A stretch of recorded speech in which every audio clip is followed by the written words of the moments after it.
লক্ষীপুৰেৰ জয়ৰামকুচিত উপস্থিত সাংসদ মৌলানা বদৰুদ্দিন আজমল।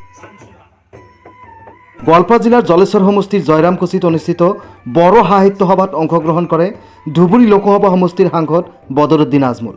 বড় সাহিত্য সভাত অংশগ্রহণ করে উৎফুল্লিত সাংসদ বদরুদ্দিন আজমল ভাতৃত্ববোধ শক্তিশালী করার উদ্দেশ্যত ইয়াত অংশগ্রহণ করে বুলি কয় বদরুদ্দিন আজমলে।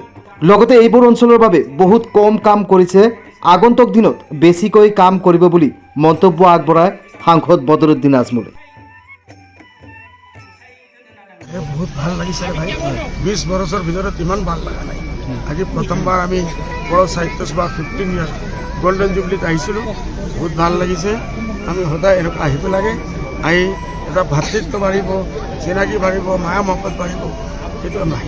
আৰু এই চব এৰিয়াৰ উন্নতিৰ কাৰণে আমি যিমান কৰিব লাগে আমি বহুত কম কৰিছোঁ, মই মানি আছোঁ, হ'লে অহা দিনত আমি কৰিম। ছাৰ, এইখিনিতে আৰু এটা কথা অলপ মানে যিহেতু নিৰ্বাচন আহিলে, নিৰ্বাচন যিহেতু আহিলে মই ছাৰ এটা কথা সুধিছোঁ। এতিয়া আপুনি গোটক বোলে ইয়াত আহিছে, আপুনি স্কুলৰ কাৰণে কি দিলে? মই অডিটৰিয়ামত তাৰে 30 লাখ।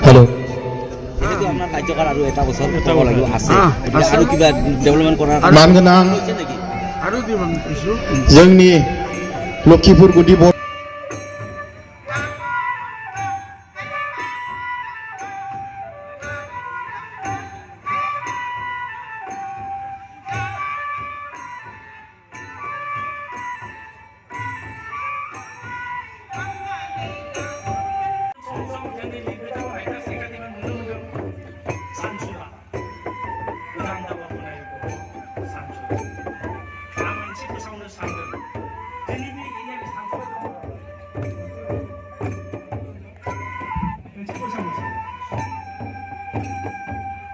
प्राइमरी थुनलाइ आफादनि सिङाव थानाय